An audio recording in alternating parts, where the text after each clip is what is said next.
옛날 황해도 재령군에 재령 동부교회가 있었습니다. 근데 그 교회를 섬겼던 정찬유라는 장로님이 계셨는데, 이 장로님이 본식 학교 앞에서 조그마한 문구점을 하고 있었습니다. 그 문구점을 경영하면서 살다 보니까 참 어렵고 생활이 궁색하고, 그러니까 하나님께 11조를 드리지 못했던 그런 이제 형편이었습니다. 근데 어떤 날 예배를 드리면서 말씀을 듣다가 문득 생각을 했습니다. 내가 하나님께 11조 드리지 못하고 지금까지 살아왔는데 내 삶을 살펴보니까 참 어렵고 힘들고 고달픈 그런 삶을 살아가고 있는데, 내가 이래도 밥을 굶고 저래도 밥을 굶다고 할 것 같으면 차라리 하나님께 11조를 드리고 한번 밥을 굶어보자 생각을 하고는 그때부터 마음속에 큰 결단을 내리고 11조를 드렸습니다. 그리고 생각을 합니다. 내가 이제 지금부터 굶으리라 생각을 하고 허리띠를 졸라매고 살았는데, 이상하게도 신실하신 하나님께서 정장로님의 가정에 복을 주어서 점점 형편이 나아지더라는 거죠. 그래서 돈을 조금씩 모아두었다가 나중에 그 모인 돈을 가지고 문구점을 그만두고 건축 자재상회를 열었습니다. 근데 마침 그때 건축붐이 일어나가지고 전국에 많은 사람들이 집을 짓기 시작을 하는데, 여기에도 지금 막 사람들이 건축붐이 일어나가지고 집을 짓다 보니까 많은 건축 자재들이 팔려나가가지고 그야말로 떼돈을 벌었습니다. 우리말로 말하면 대박이 난 거지요. 자, 그때 그는 이제 많은 돈을 벌어서 뭘 할까 생각을 하다가 자신의 집을 고쳤으면 좋겠다 하는 생각이 듭니다. 그래서 집 앞에다가 그 마당에다가 잔뜩 건축자재를 쌓아놓고 어느 날 그 건자재를 딱 쳐다보니까 그렇게 흐뭇할 수가 없더라는 거죠. 그때 곰곰이 생각해 보니까, 야, 이게 내가 내 노력으로 된 것이 아니고 하나님 은혜 가운데 내가 이런 복을 받았구나. 얼마나 복을 받았는지 그 고을에서 둘째가라면 서러울 정도로 하나님께서 그렇게 복을 주신 겁니다. 그런데 이 복을 하나님께 주셨는데, 아니 내가 섬기고 있는 하나님의 교회, 재령 동부교회를 보니까 교회가 허름하고 낡았고, 그리고 이제 곧 쓰러질 것 같은 그런 지경인데, 내 집만 판벽하기 전에 이거 뭐가 되겠나, 이거 우선순위가 바뀐 것 같다 생각을 하고는 그때 마음으로 이런 다짐을 하게 됩니다. 하나님, 내 집부터 지으려고 했던 잘못된 생각 용서해 주세요. 하나님의 전을 짓기 전에는 절대로 제 집을 수리하지도 않고 지지도 않겠습니다. 그리고 하나님 앞에 다짐하면서 자신이 그동안 모아놨던 돈을 갖다가 전부 하나님께 건축원금으로 드린 겁니다. 그러니까 그때 돈으로 환산해 보니까 3만 환이 하나님께 드려졌더라는 거죠. 3만 환을 지금으로 이제 환산하면 30억이 훨씬 넘는 돈이, 큰 돈을 하나님께 헌금으로 드렸는데, 이 돈을 가지고 교회에서 골짜기에 있는 땅을 샀는데 한 3만 평 정도의 땅을 샀다는 거예요. 그리고 거기에다가 신식, 현대식 교회를 갖다 예배당을 지었습니다. 멋지게 예배당을 짓고 나서 이제 곧 헌당식을 할 터인데, 헌당식을 하려고 생각해 보니까, 와, 이건 정말 정찬유 장로님의 공이 컸다. 이분이 아니었더라면 우리가 어떻게 영광생심 이런 예배당을 지을 수 있었겠는가 생각을 하고는 그 머릿돌에다가 정찬유 장로 기념예배당 하고 새겨두었다는 거죠. 그런데 곧 헌당식을 하게 되었는데 장로님이 보이지 않아요. 장로님 어디 갔습니까? 목사님 부르니까 교인들도 모릅니다. 수수문에서 알아보니까 먼 곳에 멀리 떨어진 곳에서 거기서 예배를 드리고 있더라는 거예요. 그래 목사님이 그 교인들을 데리고 장로님 찾아간 거예요. 아니 장로님이 어떻게 된 일입니까? 아니 가까운 곳에 교회를 두고 왜 여기까지 와서 예배를 드리냐고. 뭔 섭섭한 일이 있느냐고. 그랬더니 정찬희 장로님이 이렇게 얘기를 하는 겁니다. 예, 목사님. 난 지금까지 재령 동무교회를 내가 출석했던 것은 그 교회의 주인이 그리스도 예수였기 때문에 출석을 했습니다. 예수 그리스도가 주인이 된 교회, 그 교회를 나는 출석을 했는데 언제부턴가 예수 그리스도가 주인이 아니라 정찬유라고 하는 개인이 주인이 된 그런 교회. 난 사람이 주인인 교회는 다닐 수가 없습니다. 그러니 물러들 가세요. 그 이야기를 듣고 목사님과 교인들이 돌아와서 당장이 정찬유 장로 기념 예배당이라는 글자를 깨끗이 지워버렸습니다. 그랬더니 장로님이 돌아왔습니다. 그리고 예전보다 더 열심히 주님을 섬기더라는 거지요. 여러분 참 시사한 바가 큽니다. 그는 참 지혜로운 장로님입니다. 훌륭한 장로님입니다. 그러니까 여러분 이게 내 의라고 자랑하지 않았다는 거죠. 어떤 일을 행해도 하나님께서 주신 은혜다. 그리고 영광은 하나님 홀로 받으시옵소서. 그리고 하나님께 영광을 돌렸던 겁니다. 로마서 11장 36절에 이는 만물이 주에게서 나오고 주로 말미암고 주에게로 돌아갑니다. 영광이 그에게 세세토록 있으리로다. 아멘 하는 말씀처럼 여러분 영광을 언제나 하나님께 돌리며 살아가는 저와 여러분 될 수 있기를 부탁을 드립니다. 예수님은 이렇게 말씀했습니다. 사람들이 인생의 집을 지을 때 두 종류의 사람이 있다는 거예요. 한 종류의 사람들은 인생의 집을 어떻게 짓느냐.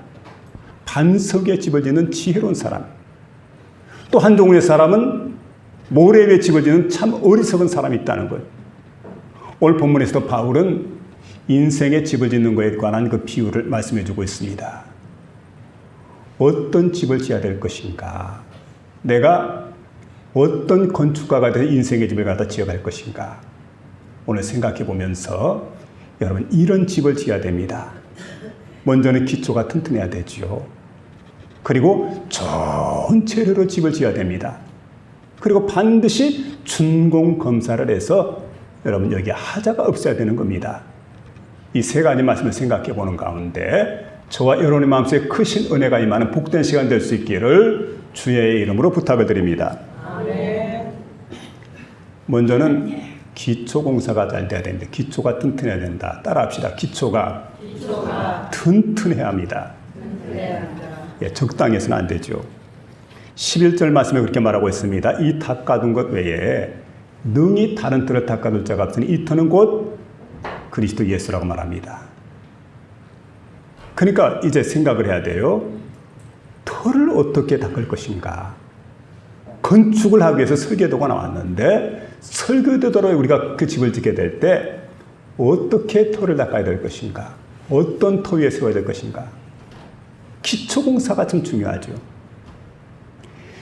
근데 여기 보면 여러분 기초공사를 반석 위에다가 기초를 넣는 사람이 있는가 하면 모래 위에다가 기초를 넣는 사람이 있다는 거예요. 반석이라고 할 때 반석은 그리스도 예수를 말씀해 주고 있습니다. 우리 구약 성경에 보면 이스라엘 백성들이 광야 생활하게 될 때 40년 동안 광야 생활하게 되는데 그 광야에서 마실 물이 없었는데 하나님 그렇게 말씀합니다. 모세야 너 내 손에 든 지팡이를 가지고 반석을 치라.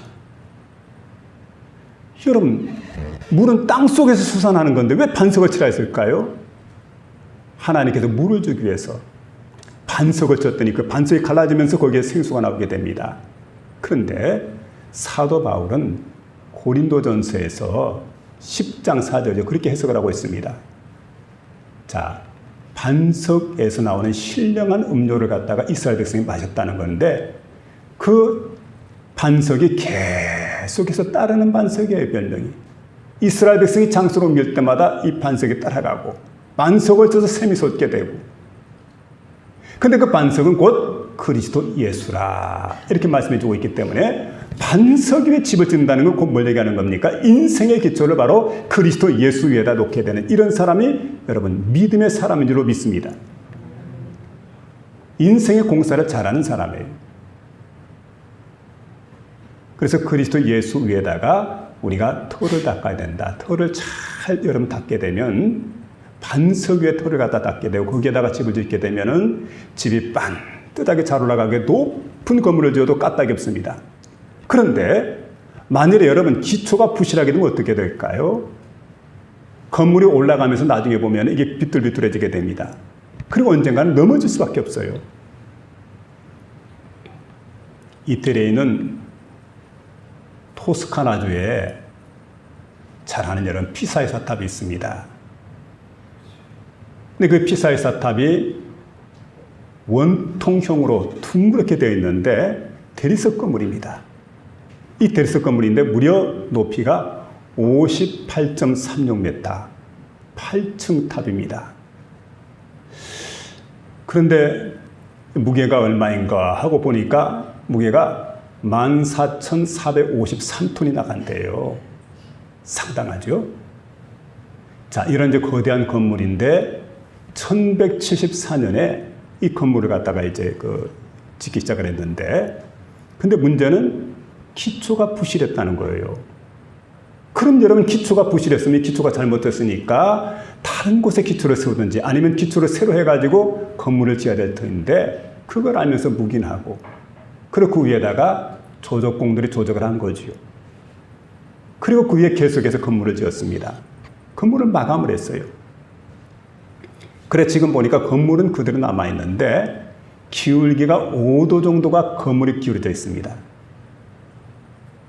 시계로 보면 6시 5분 전까지 그래요. 이렇게 건물이 기울어졌단 말이에요. 그래서 이제 그 메타스로 길이로 환산하니까 5.3m 정도 기울어졌다는 겁니다. 그러니까 곧 머지않은 날에 이 피사의 사탑은 무너질 수밖에 없는데 무너지지 않고 있으니까 세계적인 관광지가 된 거지요. 참 아이러니한 일입니다. 그래서 주님께서 우리에게 이렇게 말씀해 주고 있습니다. 누구든지 나의 이 말을 듣고 집을 짓는 자는 그 집을 누구든지 나의 말을 듣고 행하는 자는 그 집을 반석에 짓는 지혜로운 사람과 같으리니. 마태복음 7장 14절에 이렇게 말씀해 주고 있는데 언제나 주의 말씀을 듣고 그 말씀대로 행해서 반석에 집을 짓게 되는 저와 여러분이 될 수 있기를 부탁을 드립니다. 아멘. 말씀을 따라 살아가는 것이 반석에 집을 짓는 거예요. 그러니까 여러분 주께서 말씀하실 때 그 말씀을 내 삶으로 실천에 옮기려고 할 때 이런 사람들이 정말 현명한 사람이죠. 현명한 건축가가 됩니다. 그리고 든든한 반석 위에 그 집이 지어지는 겁니다. 이렇게 집을 지으라고 주님은 우리에게 말씀해 주고 있습니다. 그럴 때 여러분 비가 옵니다. 강풍이 붑니다. 태풍이 붑니다. 그리고 홍수가 납니다. 그래도 그 집이 무너지지 않는다는 거죠. 왜냐하면 그 집을 반석 위에 세웠기 때문이다. 인생의 기초를 그리스도 예수에 놓게 될 때, 바른 기초를 우리가 파고 살아가게 될 때 우리의 집은 결단코 흔들리지 않고 무너지지 않는다는 사실을 믿으며 살아갈 수 있기를 부탁을 드립니다. 아멘. 이런 분이 있습니다. 신복원 성도님이라고 찐빵 가게를 했대요. 근데 찐빵이 잘 팔려서 돈을 모아가지고 중국집을 경영을 했습니다. 중국집도 잘 됐어요. 근데 그때가 1970년대니까 이때는 여러분 잘 아시는 대로 부동산 붐이 막 일어났습니다. 땅을 사둘까? 아마 땅을 샀으면 돈을 좀 벌었을 건데 남편과 의논했더니 사업을 하자고. 그 사업을 했는데 3년 만에 쫄딱 망했대요. 돈 한 푼 건지지 못하고 완전 알거지가 된 겁니다. 그러니까 여러분 지나온 생을 이렇게 쭉 정리를 해보면서 가만 생각해 보니까 너무 돈에만 관심이 있었고 하나님의 일을 갖다가 소홀히 했다는 것, 이게 마음속에 이제 가책이 되더라는 거지요. 그 생각해 보니까 여러분 하나님 앞에 제대로 예배도 드리지 않고 기도도 제대로 하지 않고 주일날 교회도 나가지 않고 그리고 하나님께 11조도 드리지 못했고 말씀대로 순종하지 않았고, 그러니까 생각해 보니까 회개 기도가 저절로 나옵니다. 하나님께 정말 회개 기도를 하고 이제 하나님 하나님 처분대로 따르겠습니다. 어떤 고난이 내게 닥쳐와도 내가 몸으로 감수하겠습니다. 감당이나 하겠습니다. 그러고 이제 열심히 세상을 살아가는데 2년 동안을 죽을 고생을 했다는 거죠. 2년이 지난 다음에 보리밥집을 갔다가 이제 시작을 하게 됐는데 그 식당을 이렇게 시작을 하면서 그 들어가는 입구에다가 이렇게 써보셨대요. 술은 팔지 않습니다. 이게 믿음의 경영이죠. 술은 팔지 않습니다. 예수를 믿으니까. 그런데 여러분 손님이 없어요. 그 해가 1986년이랍니다. 여러분 1986년에는 음주 단속이 일어났던 해입니다. 그래서 밤 12시가 넘으면 무조건 술집은 문 닫으라고. 그래서 이제 그 단속을 하게 되고 만일에 법을 어기게 되면 많은 과태료를 물었던. 그래서 모든 술집이 문을 닫게 되는데 보리밥집은 상관없어요. 심야 영업을 할 수가 있습니다.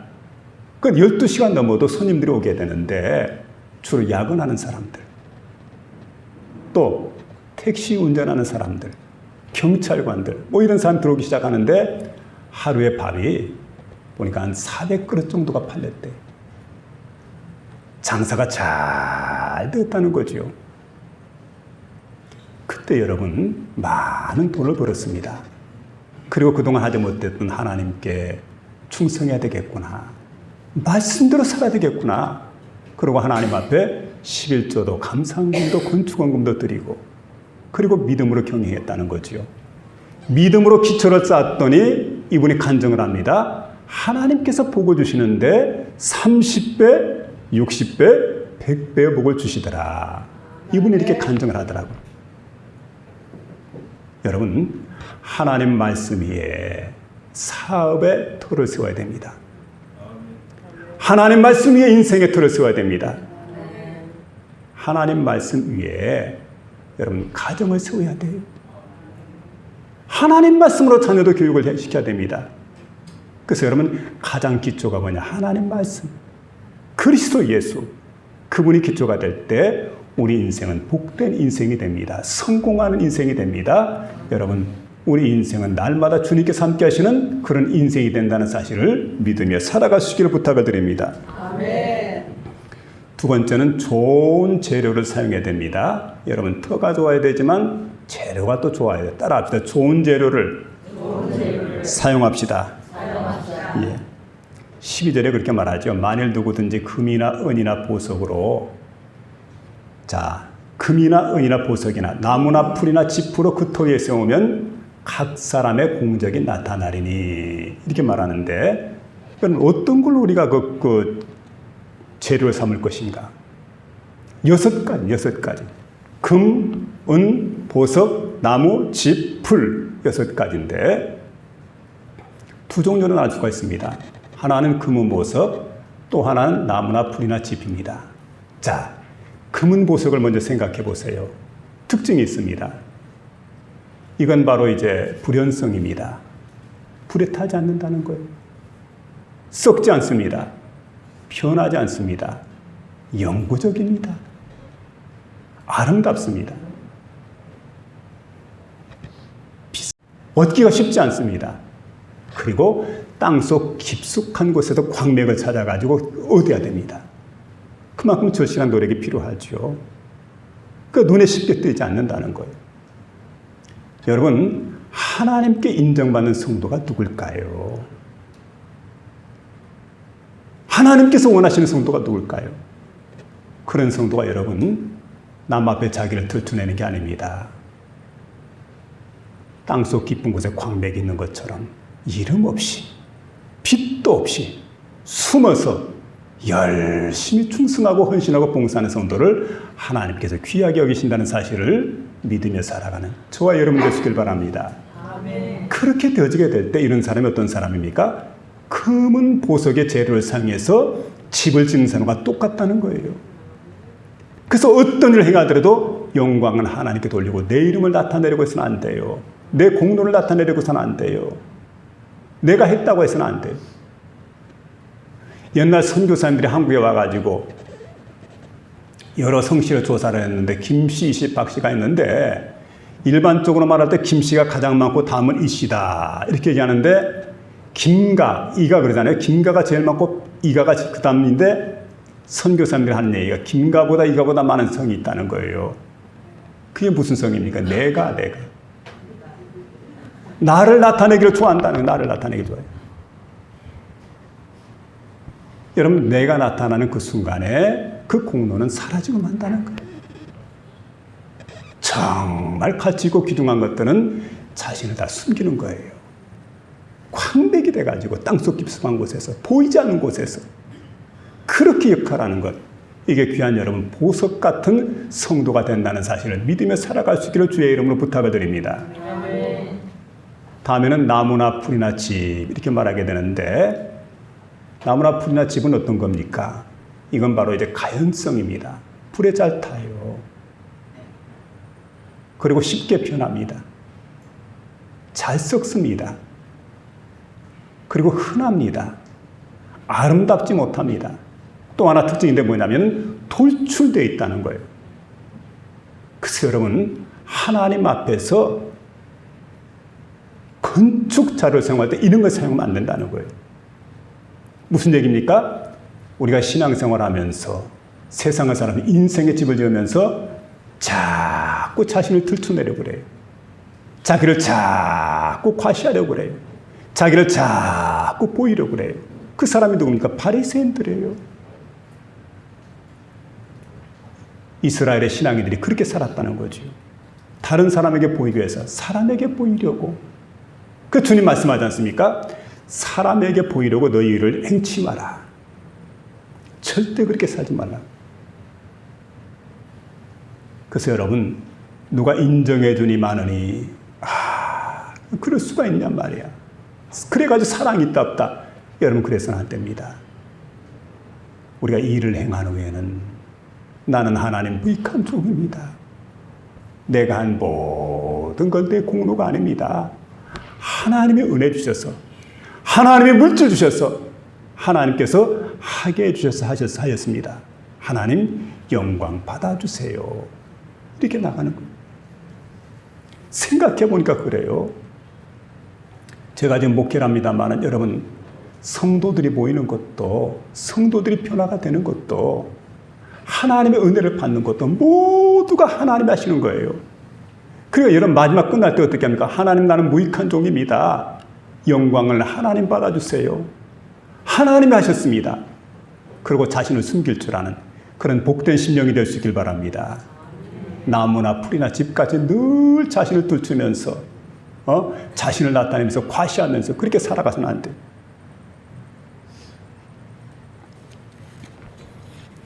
그 다음에 여기 보니까 세 번째 이제 중요한 게 있는데, 자, 하나님의 준공 검사를 받아야 된다는 거 따라 합시다. 하나님의 준공 검사를 받아야 합니다.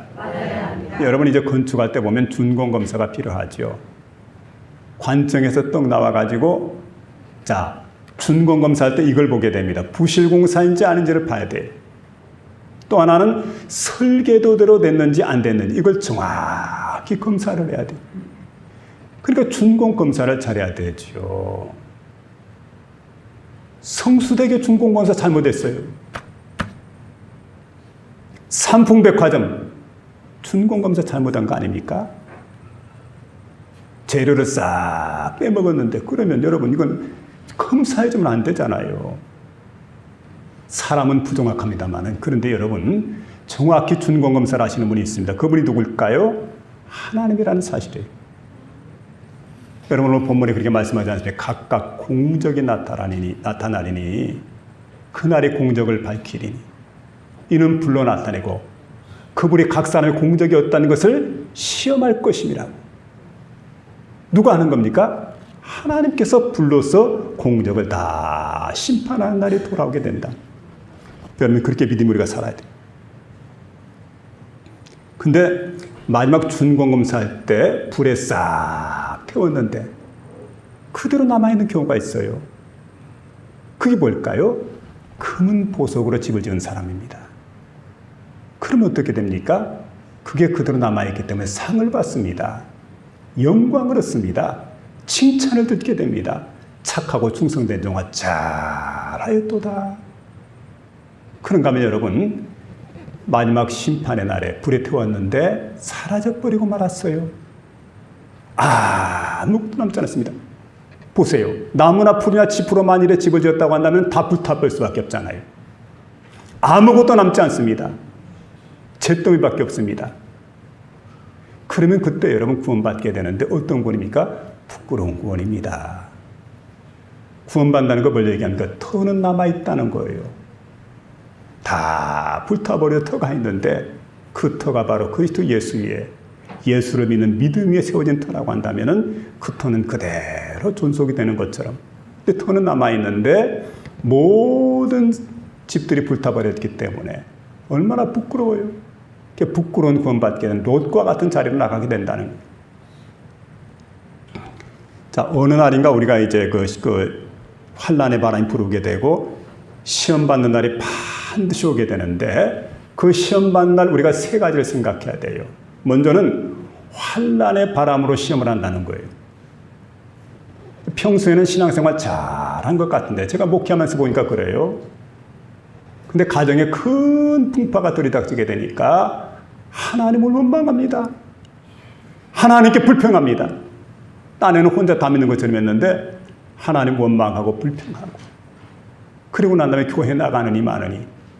근데 어떤 사람들 보면 신앙이 별로 있는가 없는가 이렇게 생각됐던 사람인데 가정에 큰 풍파가 일어났는데 여러분 믿음으로 잘 극복해 나가요. 그리고 우연히 어려움을 극복하고 담대하게 나가는 이런 사람을 바라볼 때 알고 신자로구나. 언제 봅니까? 환난의 바람이 불어오니까 그걸 느낄 수가 있어요. 그런가 하면 여러분 죽음이 임하게 될 때 그 사람의 신앙을 알 수가 있어요. 죽음이 임하게 될 때. 옛날 전주에는 예수병원이 있습니다. 우리 기독교 선교사님들이 지은 병원이기 때문에 예수병원, 병원 이름이. 근데 그 예수병원에 환자가 이제 중환자가 두 사람이 입원해 있었는데 같은 병실이었던 것 같아요. 한 사람은 20대 청년인데 폐병 환자입니다. 또 한 사람은 70대 법사예요. 법사인데 이분은 심장병 환자입니다. 한 사람 청년은 기독교인이고 법사는 불교인 아닙니까? 근데 둘이서 이제 한 병실에 있었는데 어느 날 너무 중환자들이 되다 보니까 그 의사 선생님이 와가지고 하는 얘기가 이제 마음을 편안히 가지시고 먹고 싶은 거 다 먹으라. 이게 무슨 얘기입니까? 사형선과 똑같아요. 이제 더 이상 치료할 길이 없다는 거예요. 먹고 싶은 거 다 먹으라는 얘기는. 옆에서 그 소리를 듣고 있던 청년 어머니가 울고불고 난리가 난 겁니다. 근데 그 청년은 태연자약합니다. 그래서 법사가 궁금해가 청년이가 물었어요. 아니 청년, 자넨 겁도 안 나나? 죽음이 임박했는데 아니 겁이 안 나요. 왜냐하면 청년이 하는 얘기가 어머니에게 어머니 울지만 말고 찬송을 좀 불러달라고. 그리고 태연자약하니까 그 표정을 보고 있다가 그리고 또 한 가지 내가 묻겠는데 자네 죽으면 천당 간다고 믿나? 그랬더니 그 청년이 대답을 합니다. 예, 법사님. 천당 가다마다요. 아니 어떻게 천당 가나? 내 공로로는 갈 수 없지만 예수 공로로 나 천당 갑니다. 내 힘으로 가는 게 아니고 주님의 힘으로 내가 천당 가는 거예요. 근데 그 소리를 딱 듣고 있다가 법사가 그 자리에서 지나온 자신의 생각을 생각하면서 내 믿음이 헛것이 없구나. 그 탄식을 했다는 거죠. 여러분, 우리가 언젠가는 세상을 떠나는데 하나님, 죽음 앞에 의연히 설 수 있도록 담대하게 설 수 있도록 내게 용기를 주세요. 그런 믿음을 내게 허락해 주세요. 그리고 하나님께 기도하며 나가는 저와 여러분 될 수 있길 바랍니다. 그리고 하나님의 심판대 앞에 우리가 언젠가는 선다는 사실입니다. 이 다음에 하나님의 심판대 앞에 설 때 신앙의 공력이 인정받는다고는 얼마나 좋겠습니까만 공력이 인정받지 못한다면 참 부끄럽죠. 소설가 벤다이크라고 하는 분이 있습니다. 이분이 쓴 소설 가운데 대저택이라고 하는 단편 소설이 있는데 거기 보면 이런 얘기가 소개가 돼요. 어떤 사람이 천당을 갔더랍니다. 근데 천당에 가가지고 이곳저곳 막 다 여행을 하는데 얼마나 천당이 좋아요. 그럼 세상보다 훨씬 좋은 게 천당 아닙니까? 세상에 가장 아름다운 게 있다고 한다면 그걸 보면서 천국 같다. 비교는 안 돼요. 근데 정말 아름답다는 얘기죠. 근데 그 좋은 천국을 봤으니까. 근데 한쪽 가서 보니까 허름하고 낡고 정말 볼품없는 그런 집이 한 채 있더래요. 천사에게 물었답니다. 아니 여기에 있는 집은 누구의 집입니까? 하고 그걸 물으니까 그 당신 집이라고. 예? 그럴 리가요. 그럴 리가요. 아, 난 그래도 세상에서 잘 살았는데 아니 이 집을 보니까 세상에 있는 집보다도 못한 것 같아요. 왜 내 집이 이렇습니까? 뭔가 착오가 있는 거라고. 뭔가 좀 오차가 있는 것 같다고. 천사가 대답을 합니다. 천당에는 착오가 없습니다. 오차라는 게 없습니다. 천당의 모든 건 틀림없고 확실한 거라고. 그러면서 이렇게 얘기해 주게 됩니다. 여기 있는 재료들은 당신이 세상에서 올려보낸 것들로 지은 집이라고. 당신이 재료로 올려보내지 않았기 때문에 이런 집이 지어진 거라고. 여러분 신앙생활하면서 재료가 올라가야 돼. 하늘에. 꼭 생각해야 되죠. 당신이 보내온 그 재료를 가지고는 이 집을 짓고 지붕도 덮을 수 없는 그런 재료만 올라왔다. 근데 이왕 올라왔으니까 또 구경해야 되겠다 생각으로 이것저것 보는데 아주 아름답고 멋진 집이 있습니다. 대저택입니다. 그래 또 천사에게 묻습니다. 저 집은 누구의 집이냐고. 그랬더니 아는 사람의 집입니다. 예, 그것은 당신네 마을에 있는 가난한 의사의 집이라고. 에이 세상에 그럴 리가 어디 있어요. 똑같은 얘기를 합니다. 천당에는 한치 오차가 없습니다. 틀림없습니다. 확실합니다. 세상에는 오차가 있을 수 있지만 천당에는 그럴 수가 없다고. 그러면서 하는 얘기가 똑같은 얘기입니다. 자, 세상에 있을 때에 천당에 재료를, 건축 재료를 올려보내는 것은 본인의 몫이라고.